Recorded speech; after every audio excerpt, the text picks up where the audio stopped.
कल्याण शेट्टींना सोलापूर महानगरपालिकेचा ज्यांचं कोणतंही कार्यक्षेत्र याच्यामध्ये येत नाही त्यांना निवडणूक प्रमुख म्हणून नेमण्यात आलेलं आहे। हा खच्चीकरण नाही तर काय।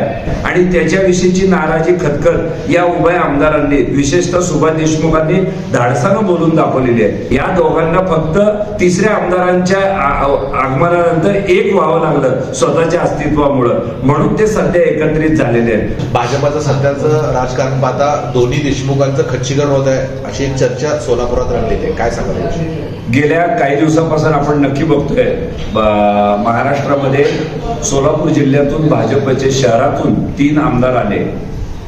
भारतीय जनता पार्टीनं सुभाष देशमुख, विजय देशमुख या जुन्या शागिर्द आमदारांना वारंवार उमेदवारी दिली आणि ते पक्षाचे शहर जिल्ह्यामध्ये कार्य वाढत असताना महाराष्ट्राच्या मंत्रिमंडळात मात्र या दोघांना स्थान देण्यात आलं नाही। गेल्या मंत्रिमंडळात हे दोघं मंत्री होते, पण यांना यावेळेला वगळलं। उमेदवारी देतानाही यांना उमेदवारी घोषित करतानाही उशीर केला गेला। वारंवार आपण बघतो महानगरपालिकेच्या स्थानिक राजकारणामध्ये या दोघांच्या कामांना विलंब होतोय। महानगरपालिकेचं जे प्रशासन आहे ते मुख्यमंत्र्यांचं ऐकेल किंवा अन्य एखाद्या आमदारांचं ऐकेल, पण या 2 आमदारांचं ऐकत नाही असं यांच्याच वारंवार महापालिकेतील भेटीनंतर स्पष्ट झाले, त्यावेळेच्या मुलाखतीनंतर। आणि हे सगळं मुंबईतून जाणीवपूर्वक होतंय का याला पुष्टी जी मिळाली ती मधल्या काळामध्ये देवेंद्र कोठे यांना देवेंद्र आपले फडणवीस यांच्याकडून देण्यात आलेली ताकद, त्यांची देण्यात आलेली उमेदवारी आणि देवेंद्र कोठे यांना कुठेतरी आता मोठे होण्याची संधी मिळते। यातून हे 2 देशमुखांना एकत्र यावं लागलं। या सगळ्यात आणखीन एक कारण होतं ते कृषी उत्पन्न बाजार समितीचं राजकारण।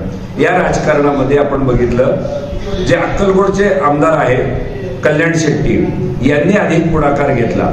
त्यांच्याकडे जिल्हा भारतीय जनता पार्टीचं नेतृत्व होतं आणि या सगळ्या मंडळींना देवेंद्र फडणवीस आणि प्रदेश भाजपची निश्चितच ताकद मिळत होती, हे स्पष्ट झालं। हा खच्चीकरण नाही तर काय। या सगळ्यावरती आता आजकाल शिक्कामोर्तब झालं ते सोलापुरात 3 आमदार असताना आणि 2 अनुभवी आमदार असताना, म्हणजे दोन्ही देशमुख बंधू कल्याण शेट्टींना सोलापूर महानगरपालिकेचा ज्यांचं कोणतंही कार्यक्षेत्र याच्यामध्ये येत नाही त्यांना निवडणूक प्रमुख म्हणून नेमण्यात आलेलं आहे। हा शिक्कामोर्तब म्हणावाच लागेल। आणि मगाशी तुम्ही प्रश्न केल्याप्रमाणे हे निश्चितच खच्चीकरण आहे आणि त्याच्याविषयीची नाराजी खतखत या उभय आमदारांनी विशेषतः सुभाष देशमुखांनी धाडसानं बोलून दाखवलेली आहे। कालच्या निर्णयामध्ये मग ती दिलीप मानेंचा प्रवेश असेल भारतीय जनता पार्टीमध्ये, यामध्ये त्यांना विश्वासात घेतलं नाही असं त्यांनी स्पष्टपणे पत्रकारांशी बोलताना मुलाखतीत सांगितलेलं आहे।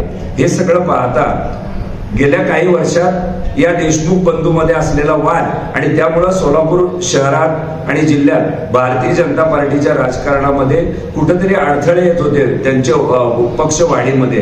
हे पक्षश्रेष्ठींपर्यंत अशा तक्रारी गेल्या। प्रसार माध्यमांमध्ये सुद्धा या दोघांचे मतभेद किती टोकाचे त्याच्या वारंवार बातम्या आल्यानंतर बदनामी झाली। शहराच्या पाणी प्रश्न, उड्डाणपुलापासून अनेक प्रश्नांमध्ये वेगवेगळी मतं या दोन्ही आमदारांची होती। या दोघांना फक्त तिसऱ्या आमदारांच्या आगमनानंतर एक व्हावं लागलं स्वतःच्या अस्तित्वामुळे, म्हणून ते सध्या एकत्रित झालेले आहेत। पण पार्टी लेवलवरती जर म्हणताल तर भारतीय जनता पार्टीनं नक्कीच आता यांचे पंख कापायला सुरुवात केली आहे असं म्हणायला थोडासा वाव मिळतो।